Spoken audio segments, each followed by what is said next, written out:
Ceci est un livre audio autogénéré par Google. Préface. À partir de l'exemple de la Guadeloupe, Paulette Durizo-JNO-Baptiste nous invite à une réflexion approfondie sur la prise en compte de la diversité culturelle au sein de nos systèmes éducatifs. Se plaçant sous le patronage spirituel d'Aimé Césaire, elle montre que la diversité des cultures ne constitue pas un obstacle à l'universalisme. Bien au contraire, la reconnaissance de cette diversité constitue le fondement d'un humanisme revivifié. J'ai été très impressionné par l'étendue et la profondeur des connaissances qu'elle développe sur l'histoire, l'évolution et la situation actuelle des écoles françaises de l'outre-mer. N'étant pas un spécialiste de cette question, je m'abstiendrai de tout commentaire et je me bornerai à exprimer ma reconnaissance à Paulette Durizo-JNO-Baptiste. J'ai beaucoup appris à la lecture de son ouvrage sur l'un des aspects essentiels de l'enseignement en France. Il m'importe cependant de souligner à quel point sa réflexion rejoint, illustre et enrichit les grands débats qui se déroulent actuellement au sein d'instances internationales telles que l'Organisation des Nations Unies pour l'éducation, la science et la culture, UNESCO, et qui sont rappelés à juste titre dans son ouvrage. Sur un plan personnel, il m'est en effet agréable de rappeler que Paulette Durizo-JNO-Baptiste a été désignée par le recteur de la Guadeloupe comme correspondante du réseau des écoles associées à l'UNESCO, et que cette désignation a été le point de départ d'une coopération fructueuse, tant avec l'organisation internationale qu'avec sa commission nationale. Le système des écoles associées, réseau mondial à déclinaison nationale créé par PUNESCO en 1953 afin de développer ses idéaux auprès des plus jeunes, est un laboratoire d'innovation pédagogique qui ne compte pas moins de 8000 établissements répartis sur l'ensemble de la planète, des écoles maternelles aux instituts de formation des maîtres. L'appartenance au réseau des écoles associées permet de développer une coopération étroite avec des établissements scolaires de différents pays et cultures qui partagent des valeurs communes, favorise la participation active des parents, valorise et diffuse les bonnes pratiques, facilite le développement de compétences clés pour la vie courante, renforce le sens des apprentissages et la dynamique des équipes. En France, ce réseau est constitué d'environ 170 établissements ancrés dans le système éducatif et qui ont inscrit dans leur projet d'établissement des actions éducatives pluridisciplinaires à visée internationale. Ces actions répondent aux problématiques suivantes: apprentissage interculturel, sensibilisation aux problèmes mondiaux et à la solidarité internationale, éducation à la paix et aux droits de l'homme, au développement durable, au respect du patrimoine. Paulette Durizo-JNO-Baptiste veille ainsi à la qualité des projets engagés et accompagne la conception de nouvelles actions dans un souci de cohérence avec les valeurs de l'UNESCO et de collaboration régionale, autour de problématiques partagées. Personne extrêmement dynamique et très impliquée auprès des différents acteurs, qu'ils soient institutionnels ou de terrain, elle constitue un relais précieux pour la Commission nationale. Son ouvrage s'inscrit aussi dans cette perspective. Vibrant plaidoyer pour une éducation interculturelle, il fait écho aux préoccupations de l'UNESCO telles qu'elles ont en particulier été formulées à la suite du rapport de la Commission internationale sur l'éducation pour le XXIe siècle, présidé par Jacques Delors, qui met l'accent sur l'un des piliers de l'éducation, apprendre à vivre ensemble. C'est bien un nouvel humanisme qu'il s'efforce de définir, un humanisme du divers, grâce à une éducation qui, pour reprendre le propos du rapport de l'UNESCO, doit mettre chaque individu en mesure de se comprendre lui-même et de comprendre l'autre à travers une meilleure connaissance du monde. Jean-Pierre Boyer, secrétaire général de la Commission française pour l'UNESCO. Novembre 2009. Introduction. La critique post-coloniale de l'école française en Amérique appelle pour le XXIe siècle une perspective politique qui favorise le dialogue interculturel à l'échelle planétaire. L'orientation éducative de l'ouvrage s'appuie sur les valeurs de l'humanisme tel qu'il est appréhendé par Aimé Césaire, 1913 à 2008. Les faiblesses relatives de l'école post-coloniale nous invitent à contribuer à la refondation du concept de diversité culturelle. Il est question d'encourager une critique constructive de l'école, qui incite à la réflexion commune sur le remodelage de l'avenir. La Guadeloupe, notre terrain privilégié d'observation, est un département français d'Amérique situé dans les Petites Antilles en Amérique centrale. Elle fait partie des terres qui bordent la mer Caraïbe, ici essentiellement insulaire, c'est-à-dire de Trinidad à Cuba. Les caractéristiques de ces dernières, intrinsèques à leur taille, influencent la structure de leur marché du travail et bien sûr leur système éducatif. État-nation, État associé à la grande puissance états-unienne ou européenne, territoire autonome ou département d'outre-mer, les îles caribéennes restent dépendantes du commerce extérieur, des organismes internationaux, des politiques nationales métropolitaines. Devenu département français en 1946, les îles des Antilles françaises, Guadeloupe, Saint-Martin, Saint-Barthélemy et Martinique, et la Guyane située sur le continent sud-américain entretiennent encore dans leurs écoles la logique conflictuelle associée à l'histoire coloniale. Les données qualitatives et quantitatives rapportées par Michel Giraud, Léon Gagny et Daniel Manès, 1992, soulignent les inégalités des résultats obtenus dans les écoles françaises hexagonales. Leur ouvrage, L'école aux Antilles. Langue et échecs scolaires, rend compte de l'importance du décalage qui existe entre le rendement des systèmes éducatifs antillais et celui du système métropolitain en défaveur des premiers. Leurs interrogations, 1992/9. Quel est donc, dans sa continuité et ses adaptations, le projet éducatif fondamental mis en œuvre aux Antilles françaises ? À quelle finalité a-t-il répondu, et répond-il encore ? Quelles attentes sociales ont conditionné son émergence et conditionnent aujourd'hui son actualisation ? Bref, quelle place et quelle fonction pour l'école aux Antilles ? Selon les auteurs, l'incohérence tient à une série de contradictions dont la principale serait que l'école y dispense moins sans modification d'importance moins l'enseignement français tel qu'il fut construit selon des modèles pédagogiques et culturels propres à la France métropolitaine. L'école antillaise se trouverait inévitablement en décalage par rapport aux réalités locales. Elle ne prend que très peu en compte la spécificité géographique, socioculturelle et linguistique des pays antillais et les discours qui s'y tiennent présentent un caractère franco-centrique marqué 1992/155. Les erreurs historiques des écoles coloniales relèvent à nos yeux de l'échec de la culture européenne prépondérante qui fait dire à Aimé Césaire dans Identité et politique de la Caraïbe et de l'Europe multiculturelle, 1995/7, préface, que le multiculturalisme est un vrai défi pour l'universalisme et certainement pour le monde actuel. Parce qu'il est clair que ce qui a sévi sur le monde pendant toute la première moitié de ce XXe siècle, et depuis d'ailleurs le XIXe siècle, depuis la colonisation, c'est bien un impérialisme culturel, un européocentrisme dont la logique était de créer autour d'elle un véritable désert culturel. Je crois que le rôle de l'Europe dans ce domaine a été extrêmement négatif. La culture européenne étant la culture prépondérante, une culture éminente d'ailleurs, a rejeté dans l'ombre beaucoup de cultures disons, indigènes qui étaient valables et certainement capables de progrès.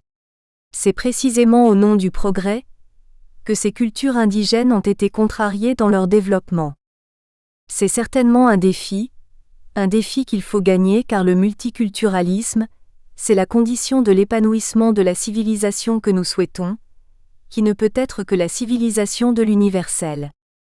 L'universel se bâtit à partir du développement de cultures particulières. Aimé Césaire, l'auteur du Cahier d'un retour au pays natal, 1938, enseignant martiniquais 1939, maire de la ville de Fort-de-France, 1945 à 2001, poète et homme politique à l'esprit combatif jusqu'à ses dernières heures, pose la question de l'humanisme de manière intégrale pour œuvrer pacifiquement à la réconciliation de l'homme avec lui-même. C'est à partir de sa compréhension du devenir des hommes, nègres ou non nègres, que nous explorons la relation entre identitaire et éducation. L'ouvrage qui veut s'inscrire dans une ethnologie du changement atteindra ses objectifs s'il parvient à proposer un projet éducatif qui définit les conditions du développement humain durable. C'est sur le vivre ensemble, qui s'apprend en milieu scolaire et universitaire que se fonde l'espoir d'une entente historique entre le particulier et l'universel. Le vivre ensemble annonce la volonté d'apprendre de l'autre et de la vie des autres, pour donner sa chance à la condition humaine. Nos vies donnent vie au monde.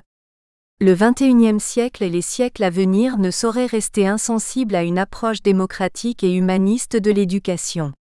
Il s'agit d'améliorer la vie du plus grand nombre, d'apaiser le monde en respectant sa nature environnante et les hommes qui essaient de s'y adapter intelligemment, et de satisfaire leurs libertés fondamentales comme se nourrir et s'exprimer par le vote. Le contrôle de l'ambition d'une gouvernance mondiale qui s'apprête peut-être à coloniser l'esprit des temps nouveaux que tous appellent de leurs vœux largement médiatisés, s'impose. Le temps où les peuples s'entretuaient, grandes puissances européennes entre elles, pays colonisateurs contre pays colonisés, Est communiste opposé à l'Ouest capitaliste, Nord enrichi au détriment du Sud, nous invite à la réflexion sur la vision qu'ont les hommes de leur humanité. Dans les années 30, insatisfait des systèmes politiques qui n'intègrent pas forcément l'homme colonisé, Aimé Césaire parle de la souffrance identitaire du nègre pour se positionner en maître de l'humanisme qui embrasse tous ses enfants. Il porte l'éclairage sur l'humanisme qui soulève la question de la confiance culturelle des peuples en leurs propres valeurs qui n'exclut pas celle de l'universel qu'ils savent pratiquer de façon particulière. Il pointe le défaut de l'humanisme démocratique de la Révolution française qui entraîne dans les années 60 à 70 la contestation de l'ethnocentrisme occidental par Claude Lévi-Strauss. Adhérant aux valeurs humanistes et démocratiques de la trilogie Liberté, Égalité et Fraternité, qui honore la France dans le monde, Césaire dénonce toutes les injustices du monde qui font obstacle à la pratique politique d'un humanisme respectueux des différents messages honorables de la diversité culturelle. Sa mort rend encore plus vivantes ses idées favorables à l'émancipation de tous les peuples exclus des projets de développement culturel, économique et surtout éducatif de leur pays. L'humanisme de Césaire nous fait adhérer à sa manière de concevoir la culture, à travers son unité dans la diversité. L'humanisme de Césaire est militant et pacifique. Sa référence permanente est l'homme fondamental. Il met en garde contre les conflits inéluctables de culture et de civilisation qui ne parviennent pas à s'entendre sur une expression commune de la dignité humaine, dont la thèse de Samuel P. Huntington, 1997, illustre ce point de vue. Il répond aux exigences éthiques de deux grands textes fondateurs de l'humanité, la Déclaration universelle des droits de l'homme 1948 et la Déclaration universelle de l'UNESCO sur la diversité culturelle adoptée à l'unanimité dans un contexte particulier, au lendemain des événements du 11 septembre 2001, dans le cadre de la Conférence générale de l'UNESCO, qui se réunissait alors pour sa 31e session. L'antiracisme des années 80 qui annonce les perspectives différentialistes, communautaristes et interculturelles, fait de la diversité culturelle un concept majeur dans tous les champs d'action politique où la destinée humaine se joue.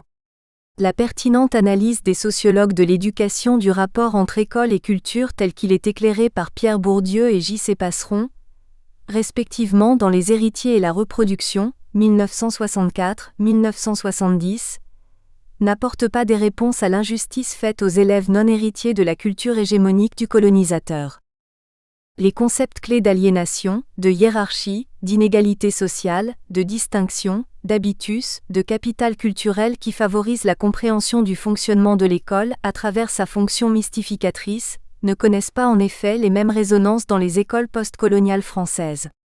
L'humanisme français qui dénonce l'exclusion de l'immense majorité des enfants des classes populaires, fait silence sur les autres formes d'exclusion qui concernent la plupart des élèves de la France d'outre-mer des Caraïbes, des océans Indien et Pacifique. L'ouvrage promet de repenser l'école dans une dimension humaniste et démocratique, qui répond désormais aux défis culturels du XXIe siècle.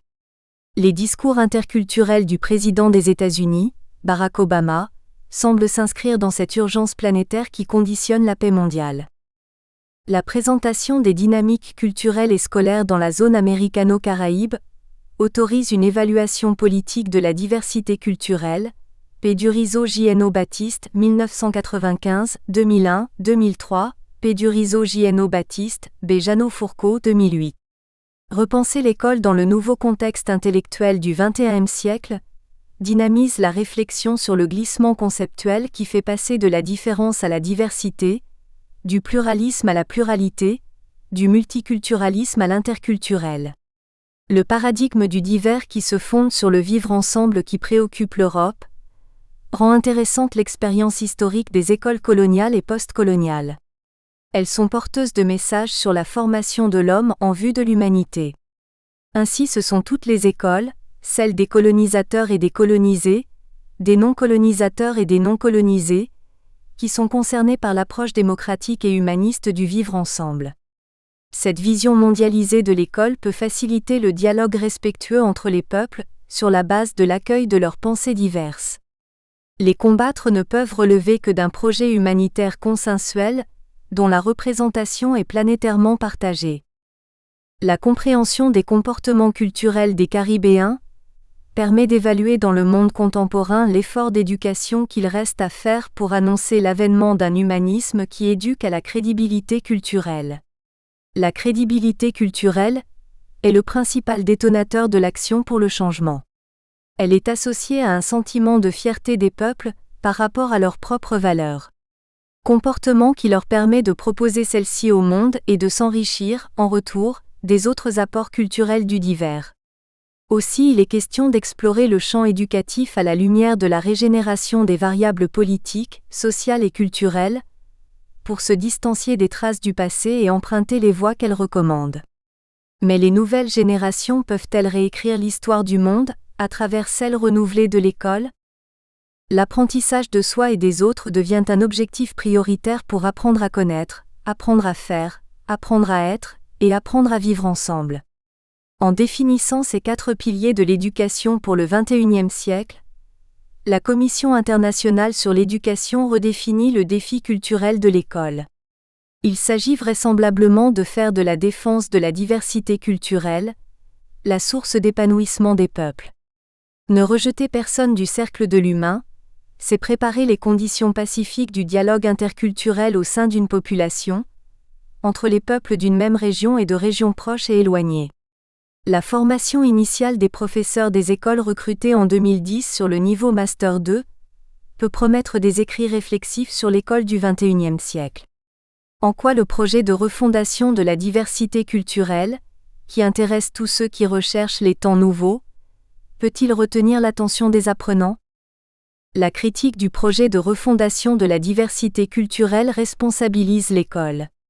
Les jeunes, à l'écoute de leurs expériences interculturelles racontées, s'entendent déjà pour dire que le fait du relativisme culturel est la plus grande leçon d'humanité que l'on devrait révéler aux adultes d'aujourd'hui et apprendre aux enfants de demain.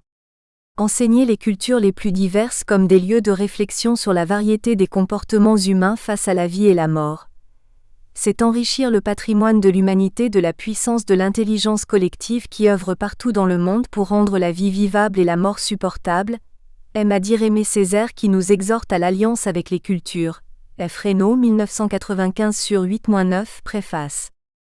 Pour ma part, je suis ouvert à toutes les cultures et ce sont précisément les cultures qui m'intéressent. Ce n'est pas la culture, car cela ne veut rien dire, mais les cultures. À savoir ce que les hommes appartenant à différentes ethnies, à différents pays, à différents continents, ce que chacun de son côté a cherché, ce que chacun de son côté a trouvé, a mu dans sa quête pour rendre la vie vivable et la mort supportable. Et chaque peuple a cherché la même chose par des moyens différents. Il est donc intéressant de mettre ces moyens côte à côte. Ce sont les démarches des uns et des autres qui constituent la culture, et chacune de ces démarches m'intéresse en soi et a valeur de témoignage. Ce livre, qui prend en compte la critique de l'enseignement de la culture dans les écoles françaises, participe au bilan sur les 50 ans d'école et demain. G. Langouette 2008. À travers les grandes questions qui intéressent toutes les écoles qui se veulent démocratiques et humanistes. Éducation et sociologie, E. Durkheim 1922. L'inégalité des chances, R. Boudon 1973. La défaite de la pensée, A. Finkielkraut 1987. La République et l'instruction, J. Moulioni 1989. École et culture, J.C. Forquin 1989. Éducation et bilinguisme, M. Sigouane W.F. Mackay 1986. La joie à l'école, G. Snyders 1986. Éloge des pédagogues, A. Prost 1985. Le débat qu'elles animent porte sur les errements de l'école et ses espérances en ce qui concerne la formation rationnelle et critique dans l'enseignement, la critique sociale des humanités, la déshérence des enseignements culturels, la compétence culturelle, la pédagogie de l'enracinement, l'échec de la maîtrise de la langue française, le relativisme culturel, le droit au mode de pensée historique attentif à la pluralité des modes de vie et des traditions culturelles, la démobilisation des jeunes, les causes diverses de leur non-réussite scolaire. Cet ouvrage qui prend appui sur cette préoccupation légitime des sciences de l'éducation, essaie d'apporter une réponse aux enjeux d'une communication interculturelle qui disent les histoires variées de cultures selon le temps et l'espace.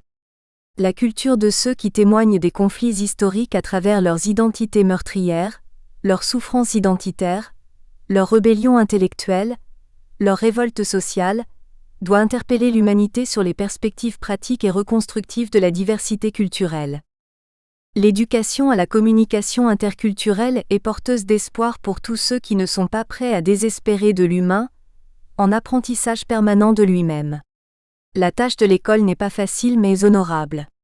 Sa vocation universaliste lui conseille d'enrichir le débat sur la portée humaniste et démocratique d'un enseignement de l'humain, qui favorise l'inscription de l'enfant dans l'humanité telle qu'elle se donne à voir de plus en plus au plus grand nombre, grâce au progrès de la science et des technologies de l'information et de la communication. Cette école de l'interculturel solidaire des écoles postcoloniales a le souci d'apprendre aux élèves fidèles aux principes de leur enculturation à rechercher dans la variété des pratiques culturelles, celles qui ne constituent pas un frein à l'épanouissement de l'humanité. Cet exercice oblige à penser le destin humain en termes consensuels, tolérants, pacifique, respectueux mais aussi combatif contre toute idéologie dominante qui ne concilie pas les intérêts particuliers et universels. Le déplacement des jeunes dans les 4 coins du monde répond de plus en plus à des obligations professionnelles et à la prise en compte et valorisation des divers pôles identitaires, historiques, politiques, sociaux et culturels, individuels et collectifs. Les projets d'unité de l'Europe, de la Caraïbe insulaire et continentale posent la question du vivre ensemble au-delà des représentations qui mènent le monde en termes de stéréotypes, de préjugés, de savoirs spontanés pas suffisamment corrigés en milieu scolaire. Le projet civilisationnel des anglophones caribéens est clairement défini dans l'ouvrage de Nigel Obolin, The Birth of Caribbean Civilization. A Century of Ideas About Culture and Identity, Nation and Society 2003. Les résultats de l'enquête que nous avons menée sur la confrontation culturelle des langues européennes et créoles, 2003, au tournant du XXIe siècle, dans les lycées des 3 Caraïbes créolophones, anglophones, néerlandophones et francophones, soit 951 lycéens, informent sur les mouvements identitaires dans la zone Amérique. Il s'agit devant l'inévitable montée de la mondialisation de donner du sens à la diversité culturelle telle que la conçoit la génération montante, à Curaçao, territoire des Pays-Bas, autonome en 1954, à la Dominique, État-nation, membre du Commonwealth en 1978 et en Guadeloupe. L'entrée réussie de ces jeunes appelés à explorer le monde aux frontières mentales tombées est conditionnelle de leur compréhension de la diversité culturelle et de l'urgence de la refonder par des actions éducatives s'appuyant sur une réelle volonté politique. Aller à la rencontre de l'autre dans des sociétés aux cultures HE accent aigu GE accent aigu monique ou non, demande un long apprentissage interculturel et l'implication de l'école, de la famille et surtout des médias qui forment et déforment les visages de l'humain. La relation avec autrui favorise la réinterprétation collective et individuelle du fait colonial. Les élèves du monde entier gagnent à revisiter, en compagnie d'Aimé Césaire, F. Reynaud, 1995/9, préface, les altérités culturelles des temps modernes à travers les notions nébuleuses de minorité et de majorité. Dans le monde actuel, nous sommes toujours des minorités. Inutile de vous dire que les Martiniquais sont une minorité, mais les Français dans l'Europe commencent à être une minorité. On est toujours minorité dans un ensemble quelconque. Les minorités doivent à mon avis lutter pour leur identité, sans pour autant se replier frileusement dans un ghetto. On doit pouvoir être un bon Martiniquais, un bon Antillais et en même temps être un homme de l'universel.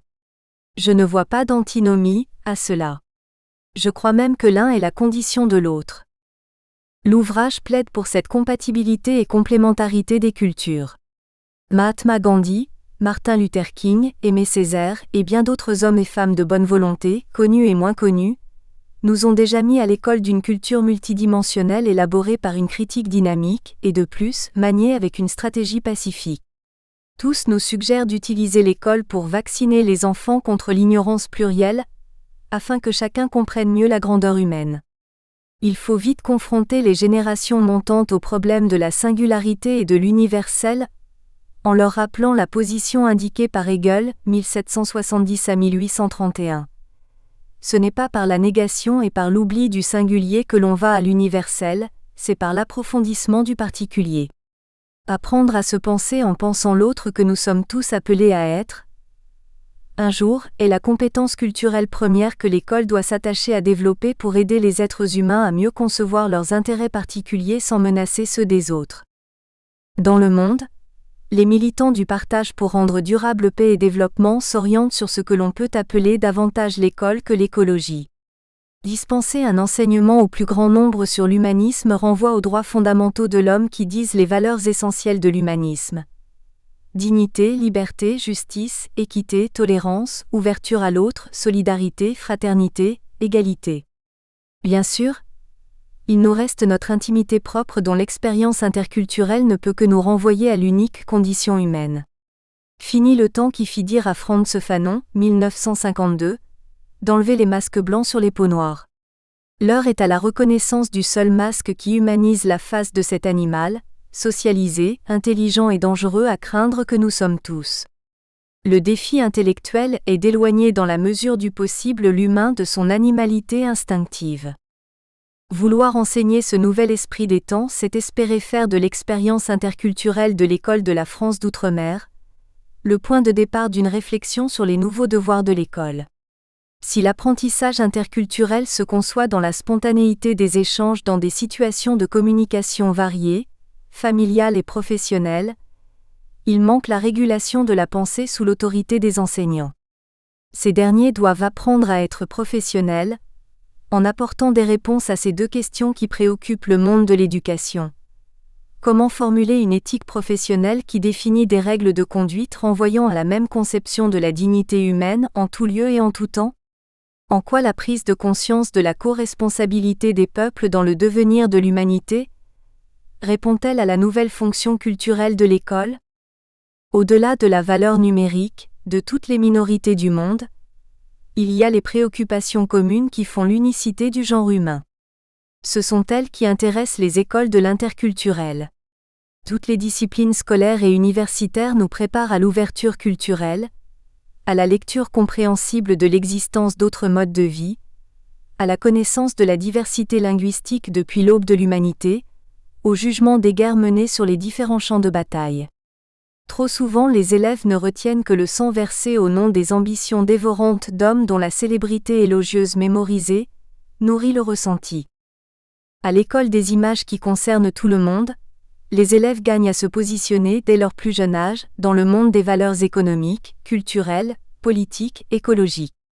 Les risques naturels et les pandémies, les femmes voilées, la crise économique, les rébellions des chômeurs aux quatre coins du monde, la mobilisation massive des syndicats unis dans un même combat pour défendre les droits élémentaires des travailleurs et l'émergence d'une société civile en Guadeloupe dont le concept lianage compte PWO-fitation, LKP, solidarité contre tous les abus de pouvoir, sont autant de lectures diverses du monde qui forment l'esprit critique des élèves.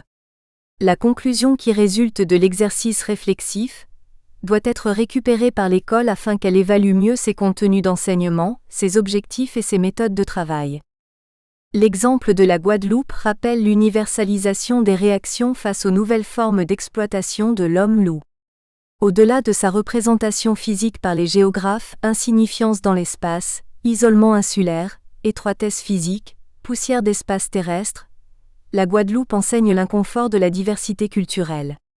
Elle met, avec ou sans erreur pédagogique inhérente à toute action innovante ou non, le monde à l'épreuve de la critique du post-colonialisme qui révèle l'échec du vivre ensemble à travers les paroles de cette chanson dont la polysémie fait encore couler beaucoup d'encre au sein des minorités guadeloupéennes originaires d'Europe.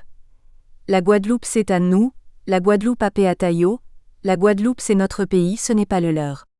En participant à sa manière, à la refondation de la diversité culturelle, en éclairant ses dimensions historiques, politiques, économiques, culturelles, sociales et surtout éducatives, le LKP pointe la souffrance identitaire des minorités originaires de l'Europe et de la majorité originaire de l'Africa matée et de l'Inde. C'est à ce niveau de lecture socio-anthropologique du mouvement populaire que le concept LKP interpelle sur la gestion de la diversité culturelle depuis les premiers temps coloniaux.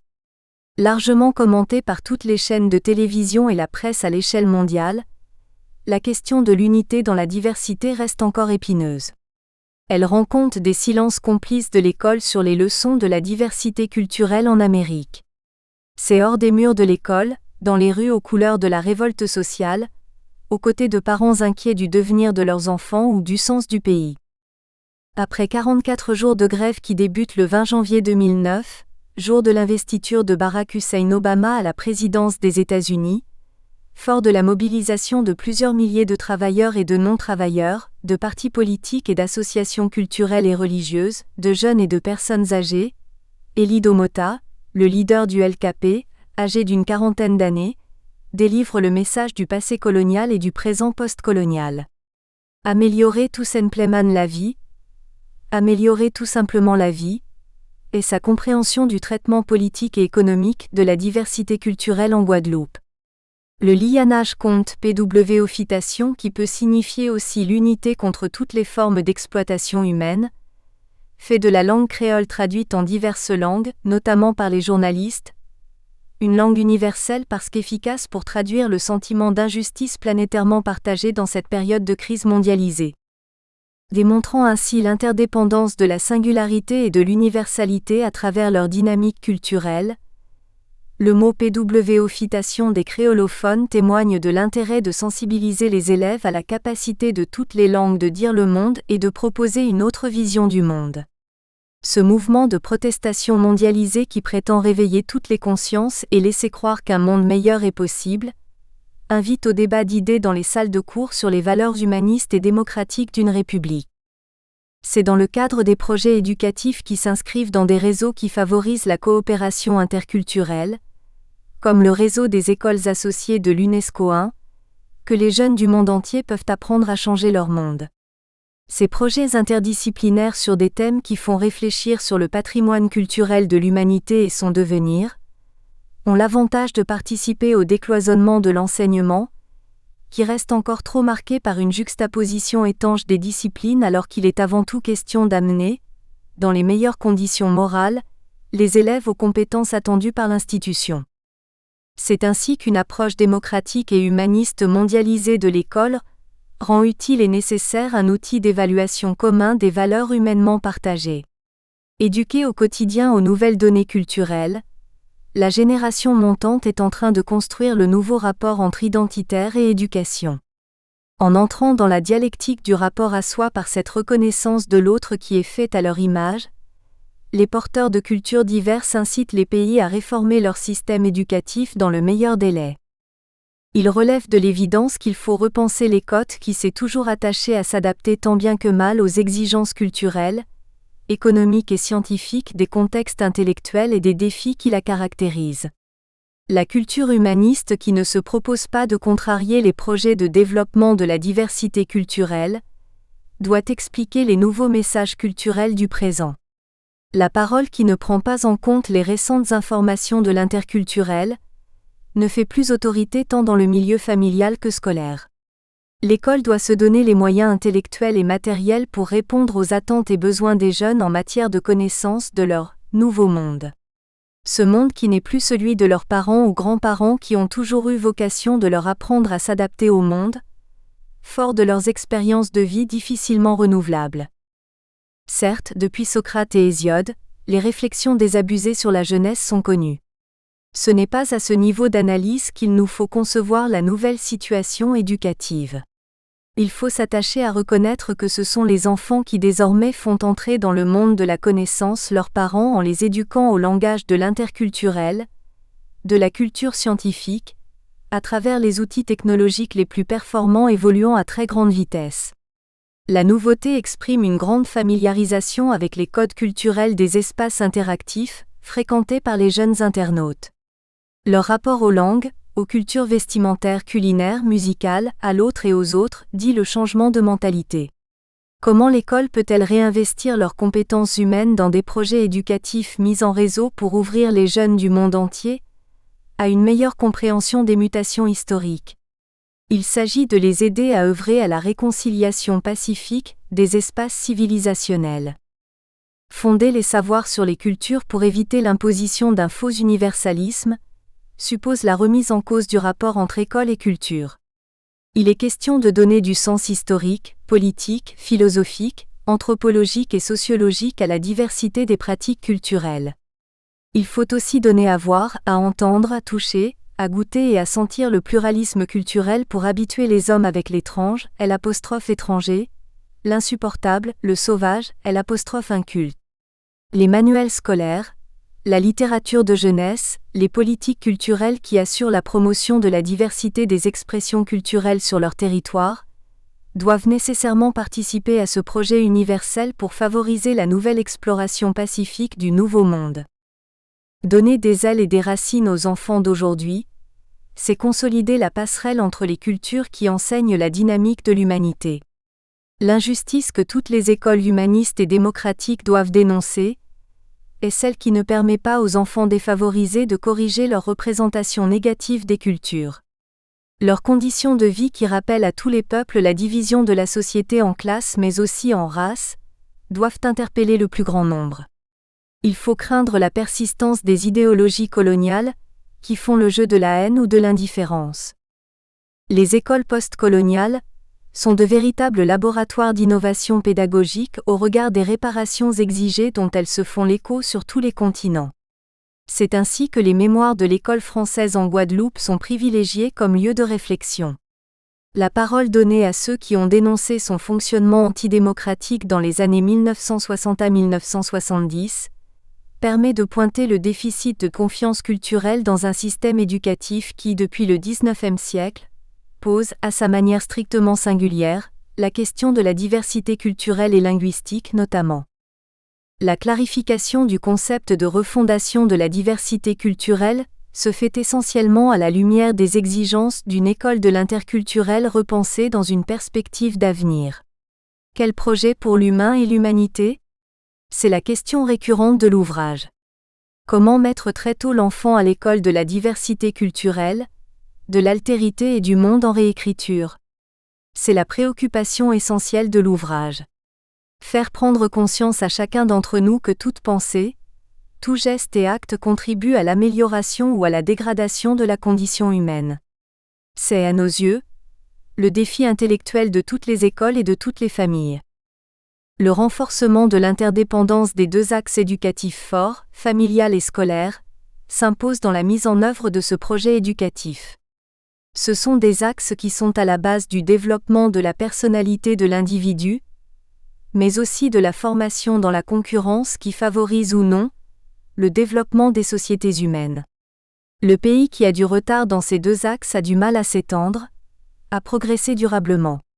Les histoires de vie familiale peuvent devenir une donnée essentielle mais pas suffisante, lorsqu'elles nous permettent d'évaluer l'éducation de l'humain à travers le prisme des préjugés non analysés à partir des références historiques essentielles à leur compréhension, lorsqu'elles prennent aussi une dimension humaniste comme expérience de l'altérité et du divers.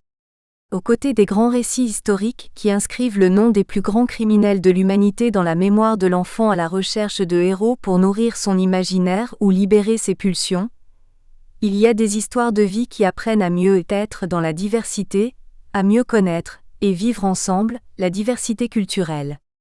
En quoi peuvent-elles enrichir la pensée de l'élève ? Dans l'ouvrage, l'histoire de vie devient un lieu de réflexion sur les apprentissages interculturels.